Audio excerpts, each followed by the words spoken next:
وان هو عادي ان اقلد حد تاني، وعادي ان ابقى ببص لحد تاني، وعادي ان ابقى عايز اركب لامبورجيني، وعادي ان ابقى عايز اركب طياره خاصه، وعادي ان ابقى بلبس تي شيرت ب 80,000. كل الحاجات دي عادي، وعايز اعمل زي الناس دي، وحتى لو مره واحده في حياتي. وعادي ان اسافر بلد نفسي فيها، عادي ان افكر اشتري.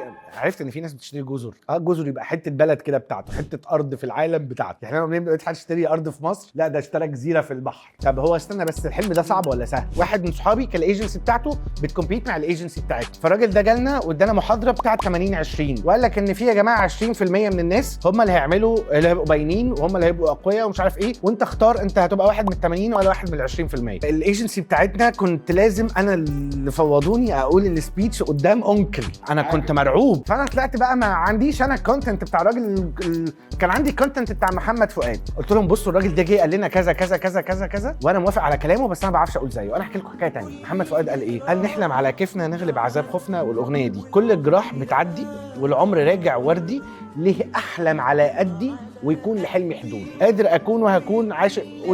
انا عجباني قوي الكلمه بتاعت ليه احلم على قدي. يعني يا اخي انا مش هعرف احقق. طب ما احلم ما احلمش يعني، هي سواد يعني، حرام عليكم يعني. انا مش هعرف اشتري الجزيره، موافق. طب عايز احلم يا اخي ان انا هشتري، انت مالك؟ فالكومفورت زون دي بقى مش هتخليك موافق على كل الكلام ده، هتخليك قاعد ايه، الحمد لله يا عم احنا فين وغيرنا فين. فاهم قصدي؟